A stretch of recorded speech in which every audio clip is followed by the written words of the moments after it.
Father's Day is Sunday, and WagerTalk has a perfect gift for all you dads out there. Lock in as many handicappers as you want for 3 days for only $29 each using coupon code DAD29. This coupon goes live on Sunday and is active until midnight, dropping the price of a 3-day all access from $69 to $29, coming out to less than $10 per day. Just go to WagerTalk.com, choose your favorite handicapper, use coupon code DAD29 at checkout, and repeat as many times as you want until midnight.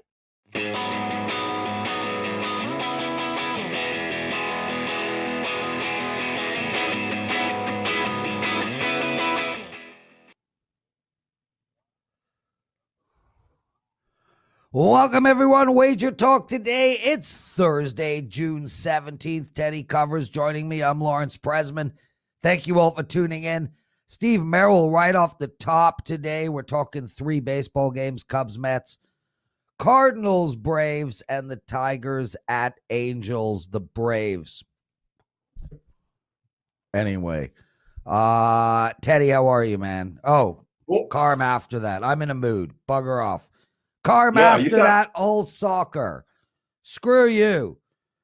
What's up? So, yeah, we got Prez in a mood today. Let's start with talking about what we learned last night, Prez. We have to talk about the 76ers because that was something. Idiots. 76ers get a freaking one of the... Did you see it coming? Because I saw it felt like it was coming. You know? Yeah. You want to know when it felt like it was coming? Let me tell you when it felt like it was coming. When you called me and Carm last night on FaceTime, Carm was over. We were playing cards, and I'm like, what are you up to? You're like, oh, just watching the 76ers blow out. Put the phone down, and that was the end of that. Thanks, Teddy. Yeah, clearly it was my fault. I called you in the first half, by the way. Okay, they were still up 24 with 2 minutes left in the third, so it wasn't like from my call. That was the moment that it all changed. I got to find humor. I got to find some humor in my night, Teddy. No doubt. Let's talk about that game, though, because anatomy of a meltdown. How does a team that's up by 24 points at home with 2 minutes left in the third lose outright in regulation? Well, lessons learned is one, it ain't over till it's over. I got a spreadsheet where I track all my results. And so help me, Prez, in my life, there was one time I wrote a W before the game ended. And then the other team came back from like 20 runs down or 26 points. I'm never doing that again. So you don't put the W in until the game's over. But that one sure felt like a W. You know, ESPN's chance of victory. Look, it's wrong for bettors, but Philly was over 99%. Second quarter, third quarter. 4 minutes left in the fourth. They're still in the 98% range. And that's wrong from a betting standpoint. But it speaks to how in control of the game Philadelphia was. My finger points squarely towards one guy. That man is Tobias Harris. All right.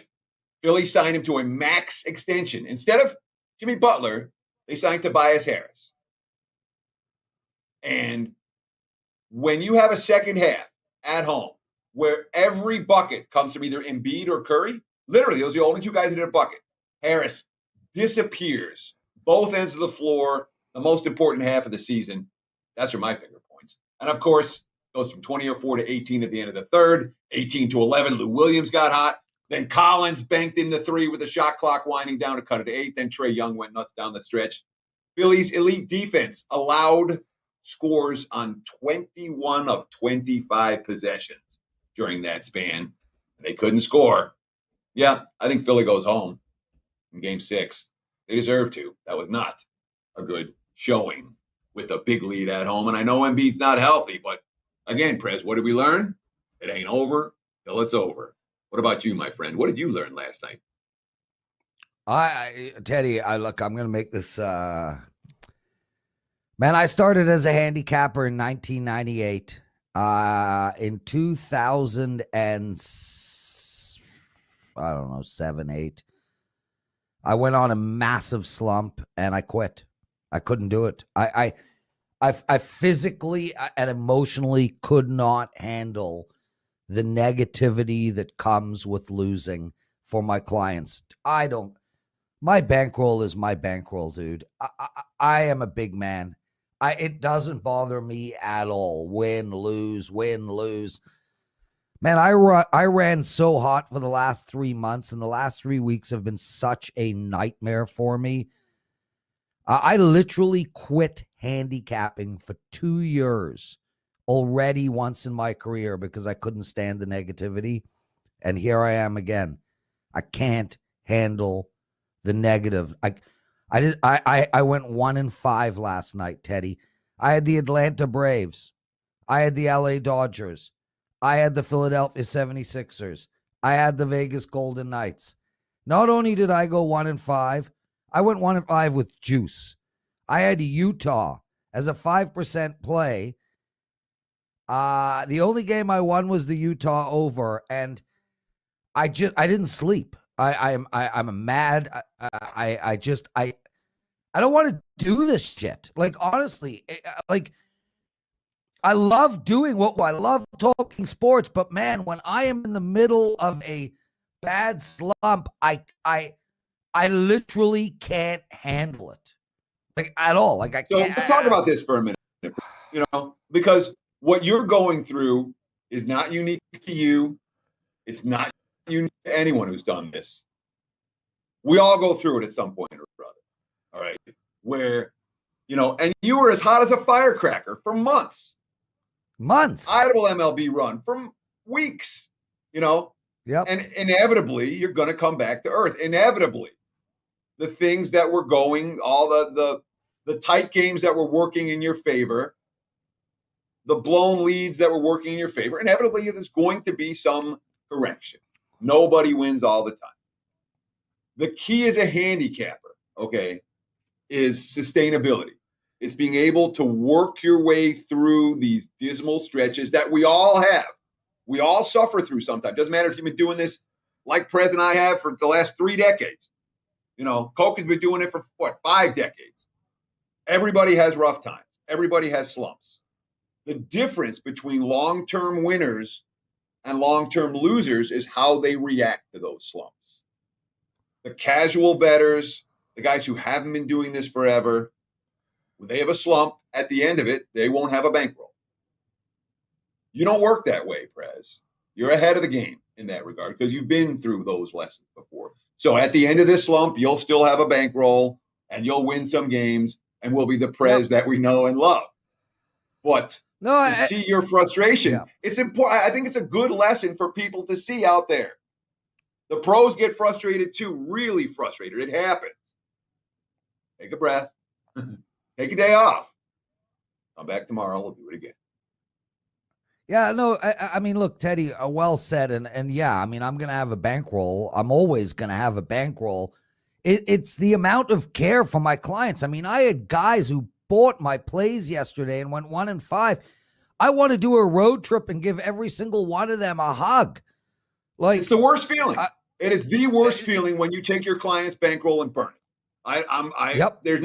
I would much rather lose my money than my client's money any day of the week. I'm with you 100%. It feels the worst. But the only way you can make it right, is just keep grinding. That's the only chance you got. So that's what we do. Anyway, I think it's a testament to WagerTalk that so many of us, all of the handicappers, care so much. Look, I'm gonna get past this, obviously. I was on the 76ers last night. What a crazy loss. And, let's talk just that Utah game for a quick sec. The last 3 games in a row for Utah, and I watched every single missed bucket. It's not, okay, the LA Clippers defense has played well, and they are really guarding the perimeter as best as they can, Utah being a 3-point machine. You watched the second half of that Utah game, and there were air balls, open air balls, all second half. Layups that would pop out. I mean, Utah just was unable to put the ball in the damn bucket. With that said, shame on their coach. They just couldn't find any rhythm all second half. But I'll tell you, Teddy, when you shoot that poor, it's not necessarily the Clippers defense. There were wide open three-point shots all second half that just weren't even close. Have you ever seen so many air balls? Donovan Mitchell, towards the end of the game, shot a three from the top of the arc, and I think it missed the basket by 3 feet. So the Jazz came out last night in the first half, and Clarkston was raining threes. Bogdanovich was raining threes. O'Neal hit a couple of threes. They hit everything early. They were insane from three-point range early. And when you watch enough NBA, you know that doesn't last for a whole game. It doesn't. And they were up, I think 10 or something, 8 or 10 in the first half. And I'm like, now's the time to bet the Clips. Because when you have multiple guys who are red hot early, it doesn't last. What happened in the second half? Bogdanovich cooled off. Clarkston cooled off. Mitchell never really got going in that game. And the Clips found a way to come back and steal it. Let's give LA a lot of credit. And I know you want to blame Utah. They certainly didn't play well, but I don't blame Quinn Snyder. I guess his team doesn't hit shots. And if they don't hit shots, 15 assists for the Jazz last night. This is a 30 assist type of team, you know. I will give the Clips defense some credit. And I will certainly I'm not going to blame Snyder because the team went cold in the second half. It is what it is. Teddy Covers, Lawrence Presman. Guys, thank you all for tuning in. Please hit that like button for us. And Teddy, the craziest thing is my penalty box segment keeps chugging along. I lose every client play in the world, and I win every play I give out in the penalty box segment. Let's so look, Steve I lost for the clients with Philly last night. I gave out the Clippers here on the show. I gave them out on the NBA Today. It happened, man. It happened. Hey, listen, this show is more important to me than anything else. So I love doing it. I love the penalty box segment, your big game breakdown. So I'm happy that we're winning in these ones. Let's bring Steve Merril in. And Steve, I'm sorry you had to listen to 15 minutes of me whining and Teddy talking me off of a ledge. But I mean, I'm guessing you've been there, bro. I was there last night. I had Utah and Philadelphia, and I'm still on over a 60% NBA run over the past month. And I had both Utah and Philly last night. And I forget who the game before that. I didn't have anything the night before, but I lost the night before that in the NBA. And, so it's like, and I had a lot of people that jumped on for 3-day and 7-day packages this week. What happened to your NBA? You've been so red hot. I'm still hitting over 60% over the past month. It's like I am still hot. It's so, it's all perspective, Prez. And I'm with you. This stuff doesn't bother me one iota. But yes, it bothers me, like you and Teddy said, when I have several hundred clients that are on board. But it also kind of pisses me off at times when people are living and dying by single game results. And you guys have heard my spiel here. I did it a couple weeks ago. I missed that 5% $2 Tuesday play and then went 11-1 right after that in the NBA. And I preached the importance of the long-term investment. I did that 1-year special. A lot of people got on board. A lot of people did very well out of the gate. They paid for that investment right away. And now they're playing with house money the rest of the year. But I occasionally do like a 3-day special for the smaller players. It's always a kiss of death, in my opinion. I got to learn just not to do that anymore. Yeah, the 3-day special. I hear you, brother. Let's get into it. Cubs tonight playing the Mets. Minus 130, Stroman on the mound, 7:10 Eastern game. Guaranteed winner. I like the Mets. I made that up, but that way the Cubs will win. So who you like? But by the way, Prez, there is something to the fact that when the best bets miss, the free plays normally win, because there's usually a fine line between hot and cold streaks. And just to put it in perspective, baseball has been running well for me, 65% since last month. And that includes 2 half-run losses on Saturday. I did that 3-day special starting on Saturday, and both my baseball plays lost by half a run on Saturday. So, there again, it's like those short-term things drive you crazy. And one of them was a 5-0 blown lead on the run line. So, you got to take a long-term perspective. But one of those free play winners was the big game breakdown on Monday that I did in place of Teddy here with the Mets on ESPN. But I'm going to stay away from the side in this one. I like the under. Both offenses remain ice cold. One of the reasons I did like the Mets on Monday night was that Chicago came in riding a 5-game win streak. As I mentioned right here on the show, I thought it was a little bit phony as their offense wasn't clicking. They'd had 7 hits or less in 4 of those 5 wins. They'd had 5 hits or less in 3 of their 4 previous wins, yet somehow put up 7, 8, and 7 runs in 3 of those games. I think hits is a better barometer long-term of how a team's doing offensively. Chicago now has had single-digit hits, and I've lost count, like 11 of the last 12 games. They've only had double-digit hits once over the past couple of weeks. 3 hits twice in this series against the Mets in 2 of the 3 games. Stroman, a solid starter. Now, when I sent this over last night, it was 7.5 to the under. It's now 7 over 25. So it's on that key number, but we are still getting plus money under 7. I like Mets, Cubs to stay under the total tonight.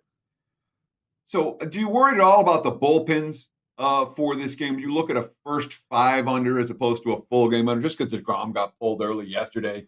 And obviously the Cubs haven't gotten extended outings from their starters over the last couple of days either. So it could well be a game where the bullpen's a little bit more gassed than usual. Does that concern you here to the first 5 versus full game? Or do you think the full game under is just fine between 2 teams that aren't hitting baseball? Yeah, actually, you're still getting a 4 under in a lot of spots. So this is one of those times where I actually think there maybe is a little bit of value with the first 5. Normally these unders with, a decent starter in the mound like Stroman, you're getting screwed over a little bit. It's a 3.5, but I've seen it go down to 4 in some spots while it's 7 for the full game. So I think the first 5 inning gives you a little protection. Overall, though, I had no problem with the full game because both bullpens have been strong this year. In fact, the Mets bullpen has been about as good as anyone's in baseball. But like you said, Teddy, a little bit taxed yesterday, and the bullpens are obviously always unpredictable. But in general, I trust these bullpens. But I think the first 5, if you can get a 4, would make sense as well. Yeah. Speaking about bullpens, I had the Atlanta Braves the last 2 nights in a row. Yeah. Let's move on to that game. Playing the Cardinals, minus 180. Morton on the mound. Steve, I haven't heard your analysis, but I'm not playing the Braves tonight. So it is literally as close to a guaranteed win as you can find. We know this. We've been living this for years. So tell me the Braves are going to win tonight. Yeah, well, here's what I'm not going to do is back St. Louis with that offense. Yet the Braves do have about a 64% chance to win as a $1.90 favorite. So you have a 2 out of 3 chance of being right that they win tonight, Prez, on the blind. But I'm with you. I'm not going to probably lay a $1.90 with the team that's lost 4 of their last 6 games. If you are going to play them, I'd rather have the run line at minus 1.5 even. But I think, once again, best way to play this one would be either the under or the Braves run line. The Braves make me a little nervous with the under because they have hit the ball well. Yeah. They put up 9 hits or more in 3 straight games, 8 runs each of the last 2 games. Like you said, losing both of those. And that's because the Red Sox scored 10 runs. But this isn't the Red Sox offense. St. Louis, once again, kind of like that Cubs team I just talked about. They're coming in off of 3 straight wins, and they've scored a total of 7 runs in those 3 wins. They've had 6 hits or less now in 4 of their last 5 games. So maybe a Cardinal team total under, maybe the game under, but I actually would take a shot with the Braves minus 1.5 even on the run line. I think that's the way to play this. And if you stay off of it for me, Prez, then that'll guarantee we get there, right? Yeah. So Charlie Morton is one of these guys who I like to back when he's in rhythm, and I like to fade when he's out of rhythm. And looks to me, his last few starts, he's been out of rhythm. His walks way up last time out, giving up back-to-back outings where he gave up 4 runs apiece. Given the state of the bullpen behind him, can you lay this price with Morton today? Yeah, it's funny, Teddy. I think about a month ago, we talked Morton here, and you said the same thing. Yep. And I mentioned that he does occasionally bounce back after, 2 or 3. 3 is really the magic number, by the way. And he actually had probably, you really could say, 4 bad outings there in late April and early May. And then he came back with 2 gems, 2 runs given up in just 13 innings. And he's been a little choppy since, but it's really been 3 subpar outings. So if I'm wrong on this start tonight, then I think the next one could really be the bounce back. But once again, the Cardinal offense has been ice cold really all season, in my opinion, especially for the last few weeks. This looks like that spot for Morton, a proven veteran to turn the corner against a less threatening offense. And keep in mind, he played the Dodgers a couple games back. He played Boston, actually pitched really well about 4 games back. But I think this is a manageable offense for Morton to handle tonight. Steve Merril, everybody. Steve, we got a promo to give out for you. Please tell me it's not one of those 3-dayers. That's right. Yeah, it's exactly right. It's Steve 100. It's $100 off any 30-day or longer package. Most specifically, probably a 30, 90, or 365. And you guys can guess why I'm doing that, right? I've learned my lesson. I did the little 3-day. It jinxed me with a couple half-run baseball losses, a 22-point blown halftime lead last night. By the way, the Jazz won 3 of the 4 quarters outright last night and still lost the game. I mean, I would have felt pretty good about those picks if you'd given me those stats coming ahead of time. But yeah, $100 off any 30, 90, or 365, any 30-day or longer package, because I want you to take an investment approach of the last 30 days, over 60% NBA and MLB. You do the math, you'd be up. $100 off any monthly or longer package. Steve 100 at WagerTalk.com. Beautiful stuff, Steve. Tigers versus Angels. Ohtani on the mound. Huge favorite, minus 220, a total of 9. How do we bet this game? Yeah, I loved watching Ohtani play. I mean, it's just so exciting to see a guy that pitches and hits, especially when he's on the mound. Be a little careful with him, though. He got plunked. He hit himself in the knee with a foul ball in his last outing when he was pitching. Went back out there. He actually ends up hitting a double at that at-bat, by the way, and runs to second. I mean, it's just remarkable to watch this guy. He is one of those guys that's on the radar, though, for possible substance abuse, not steroids. He's a big dude, but it's the grip stuff. But baseball has announced earlier this week they're not going to start cracking down the suspensions till this Monday. They kind of delayed it another week. So I think he pitches well tonight. Once again, it's a hefty price, over $2, but we're getting the Angels on the run line minus 1.5 even. So we're getting that down almost over 100 cents on the run line here. And this is an LA team that enters off 3 straight losses at Oakland. They do return home, but it's a short road trip back. They're catching a Tiger team that's in really good current form. I think the over here is worth a look. Tigers quietly hitting the ball, 20 runs in their last 3 games. They've had 10 hits or more in every one of those games. So if Ohtani struggles a little bit tonight, if he takes a little bit of that spin rate down, I think the over could be worth a look. So I'll hedge the Angel run line a little bit with the over here, but I'd like Angels 1.5 run line even, and also the over in this game. Now there's an over 9 even or over 8.5 minus 120. I like the over 8.5, as 9 is a very key number. It sure is. But I want to ask you this. Detroit coming in off a sweep, the Angels coming in off being swept. They're 2 teams in very different current form right now. And yet LA's a $2 favorite. You're saying the run line's the play here. Do you worry about the fact the Angels are ice cold and the Tigers are red hot right now and finding ways to win? Or are you reducing the liability and looking at LA on the run line as a result? Exactly right, Teddy. And that's exactly why I like the run line here. This is kind of like the Dodgers. We talk about the Dodgers all the time. They either win by margin or they lose outright. So you never want to play the Dodgers minus 200 for the last couple of years. That's how I feel here. I mean, you can be wrong twice and lose the same amount if you're wrong once on the money line at minus 220 or 210, whatever it is now. So, yeah, I think the run line is worth the risk. I definitely would not touch the money line. I'm not risking a 2-to-1 risk reward on a team that's 0-3. But I could see the Angels winning by margin here, especially with their superstar on the mound. I think that could be the rallying call now that they're back at home. Steve Merril, everyone. Steve, 65% run in baseball, 62% run in the NBA. Guys, you can get $100 off of a 30, 90, or 365-day package. Use the promo code Steve100 over at WagerTalk.com. Steve, thanks for joining us, man. Great color shirt. Love having you on. Teddy's big game breakdown, Carmine Bianco, and the penalty box segment still to come.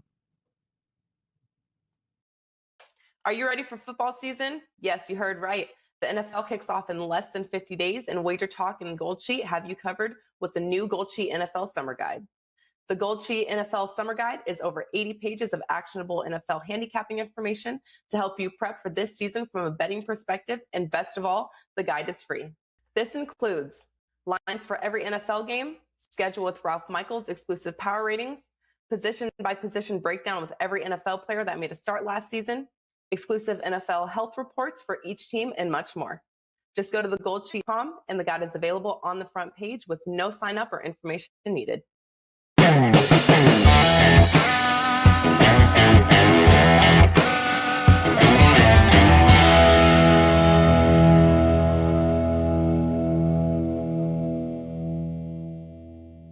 It is time for today's big game breakdown. Let's talk a little NBA for this evening. We're looking right now with the Milwaukee Bucks. Of course, I switched it over as home favorites tonight in the association. Looking at the WagerTalk live odds screen right now, the Bucks 5.5 and 6, both available as we speak. You can lay 5.5 in Milwaukee. You can take 6 with Brooklyn. It's a split line as we speak. Total is sitting in the 220 and a half range for this evening. And my first gut reaction to this was, you can't get Brooklyn points here. You can't, right? And then I started thinking about it. And the more I thought about it, the less I was inclined to take Brooklyn plus the points, the more I was looking at the Milwaukee side. And when I have a game like that, it stays here in free play territory. It doesn't go into service play. It's not anything that I'm going to make a big bet on. When you start thinking one side and the more you think about it, you're like, no, not so much. Look, Kyrie Irving's not going tonight, obviously. He's not even traveling with the team.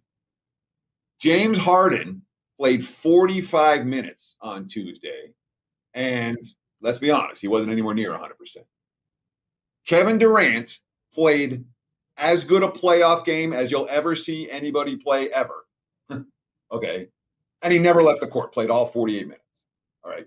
Durant is not going to go 16 for 23 tonight. He's not going to be able to play all 48 minutes on the heels of playing 48 minutes 2 nights ago. And oh, by the way, it looks like Giannis is going to be the one who's going to be assigned to Kevin Durant tonight. Quote, I want to take the challenge. Obviously, everybody's going to have a chance to guard him, but I would love to go into game 6 to be able to guard him. If coach wants me to do that, I'm ready for it. Now, the Nets still scored $114, shot 49% from the floor against Milwaukee in game 3, and did everything that mattered down the stretch of that contest. But I definitely worry about the fatigue factor for Brooklyn tonight. And normally I'm all over teams that have the momentum, that rally back in a game 5 situation. I want them on the road in game 6. That's my gut reaction. But the logistics of this one, the specifics of this one, with the minutes that Durant and Harden played less than 48 hours ago, with the defensive adjustments that I expect Milwaukee to make, I think it's the Bucks tonight. Bucks are passed for this better. There you have it. My big game breakdown. Back to you, Mr. Prez. Teddy Covers, a great take, man. And you know what? It's funny because 2 days ago I was like, fade the Bucks. And I've, looked at that play a lot this morning, went through a lot of my numbers. And, I keep coming back to the same thing you were talking about. And that is, how tired will Durant be and Harden? And also, will Milwaukee adjust and start attacking Harden? Because that guy cannot play defense. And I was amazed in the first game that they didn't just constantly attack him. So I'm with you, man. It's Bucks or pass. I agree. Nice take. Let's bring Carmine Bianco in. And Carm, did you win in poker last night? I didn't lose any money to you, so I was happy about that. That wasn't the question. So I dropped about $100. That's not bad. So the answer, but Teddy, I did get to talk to you last night, so it was well worth the money. So that's I got to see you and talk to you. Yeah. But there's a one-word answer to that question, Carmen. The answer is no. I did not win in poker. Yeah.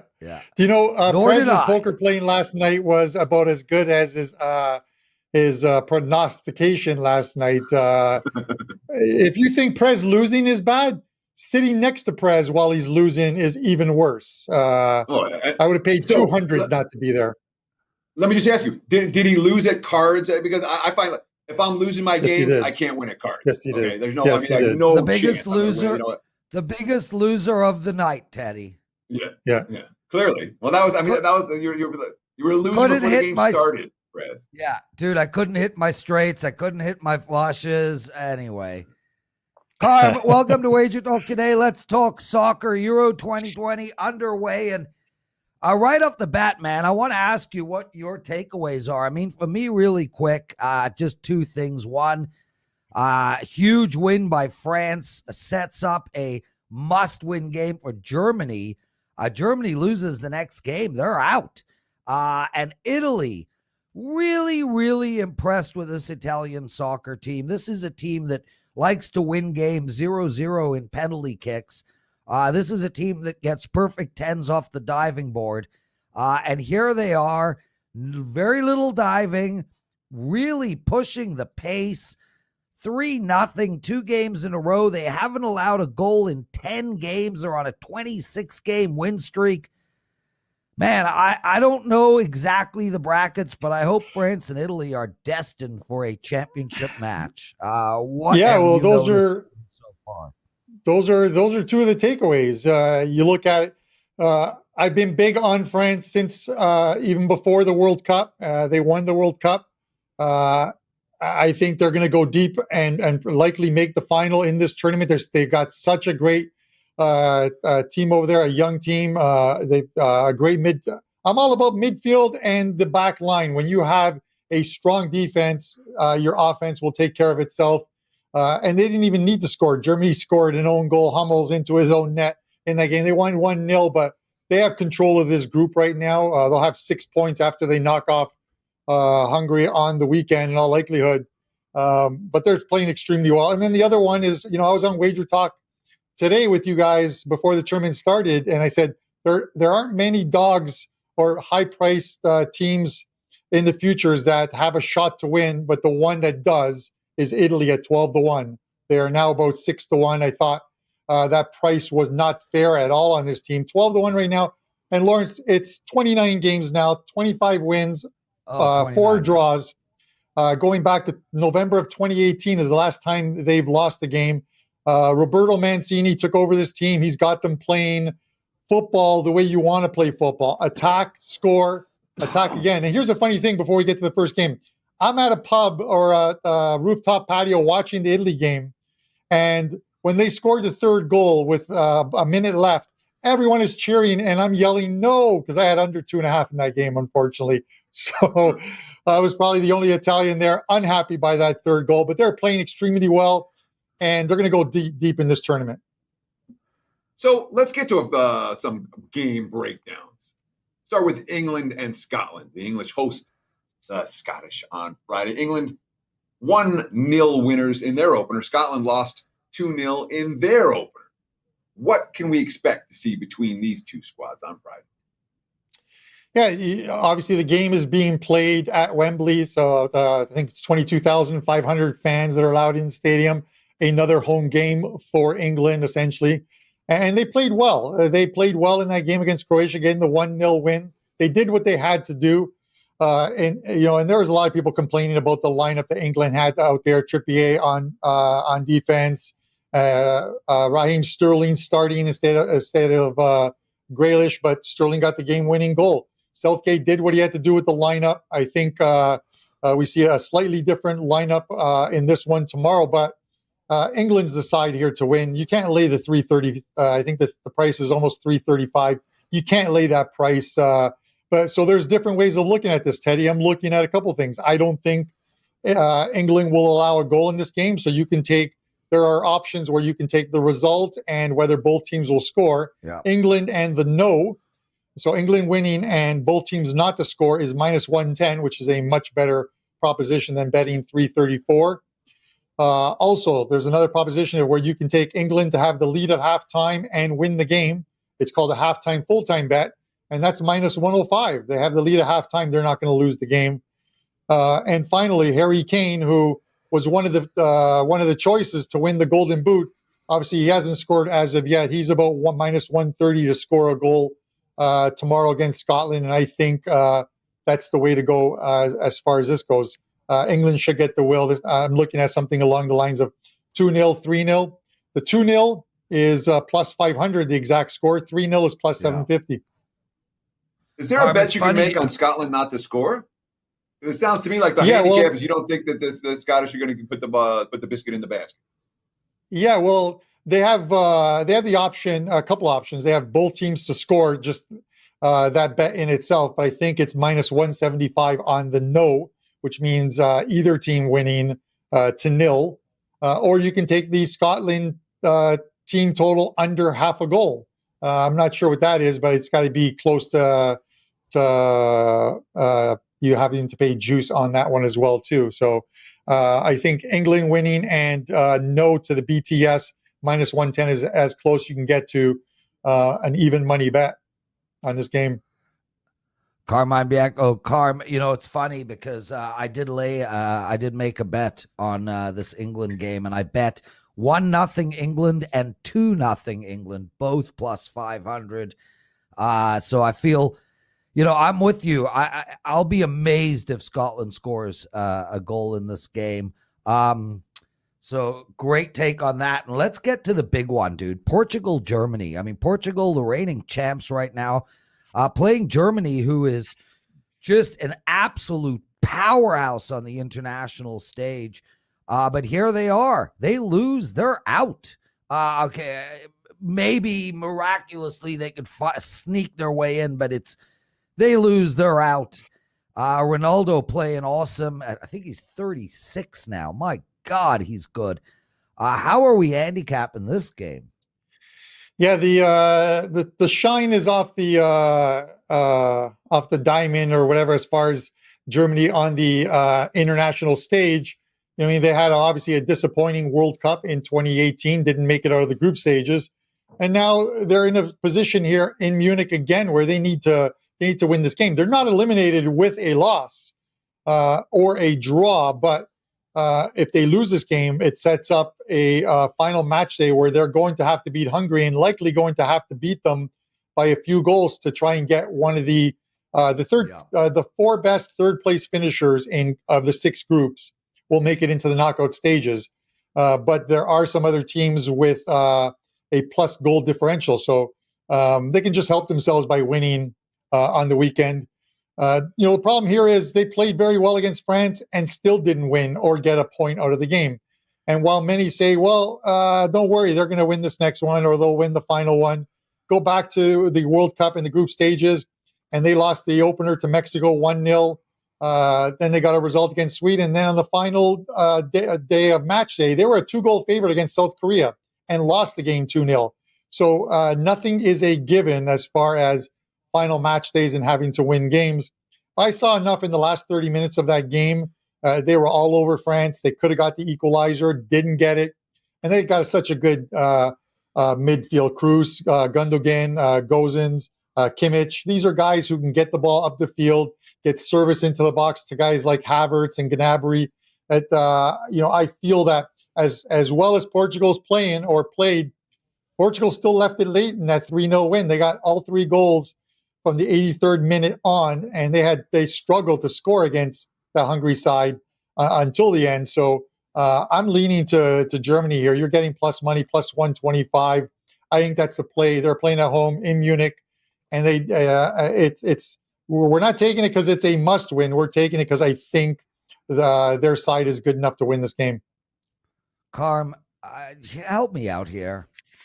How does the reigning world champs, the reigning Euro champs, and Germany end up in the same division? Who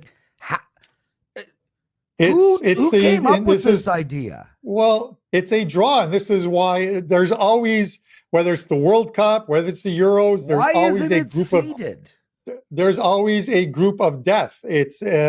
It's a random draw where you have a number 1 seed in each group, and then there's a pot where you of the number 2 seeds, the number 3 seeds, and you draw out of there. It happens each and every tournament where there's a group of death, and this is the group of death. How do you think Hungary feels? The minute one of my first bets was taking Hungary team total under 2.5 goals, because I don't think they're capable of scoring 3 goals against these 3 teams combined. So it just happens. How do I think Hungary feels? I don't think it would have mattered what division group Hungary was in. Carm, promo for you, Italy 40. Italy 40, that's $40 off of the rest of Carm's Euro package. It's regularly $199. It's now $149. Given that he is Italian, he's got a lot of vowels in his names. In Italy 40. Italy 40 over at WagerTalk.com. What do you got to promote, bro? Yeah, one play this afternoon in Euro 2020 action, a 5% play up for Saturday in Euro action, and just keep loading plays as I find them. Excellent stuff, Carmine Bianco, everyone. Carm, you want to join me for the penalty box segment? Not really. Okay, get out of here.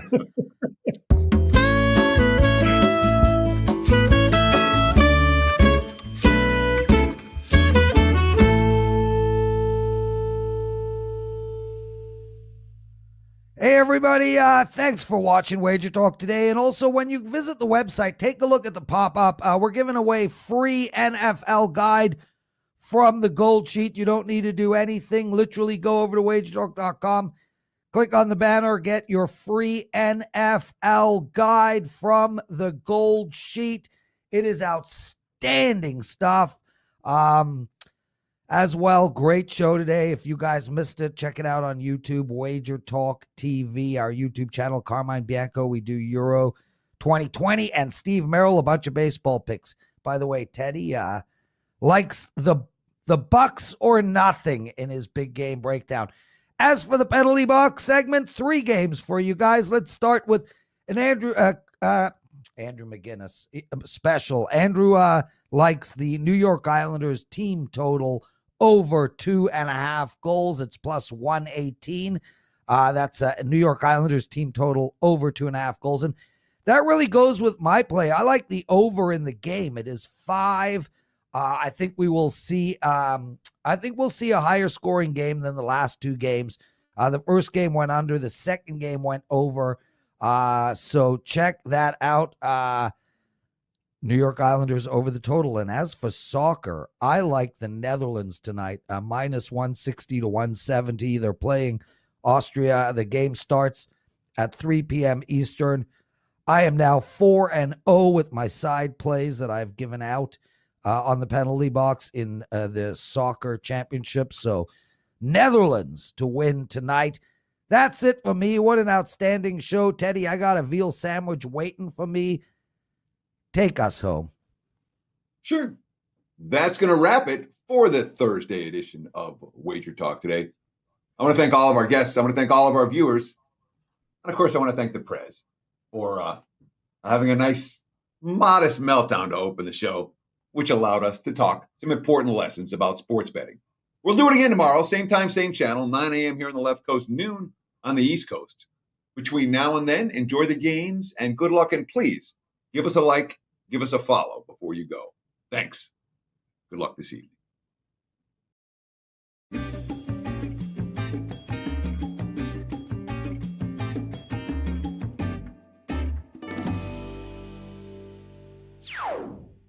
Are you ready for football season? Yes, you heard right. The NFL kicks off in less than 50 days, and Wager Talk and Gold Sheet have you covered with the new Gold Sheet NFL Summer Guide. The Gold Sheet NFL Summer Guide is over 80 pages of actionable NFL handicapping information to help you prep for this season from a betting perspective, and best of all, the guide is free. This includes lines for every NFL game, schedule with Ralph Michaels' exclusive power ratings, position-by-position breakdown with every NFL player that made a start last season, exclusive NFL health reports for each team, and much more. Just go to thegoldsheet.com and the guide is available on the front page with no sign up or information needed.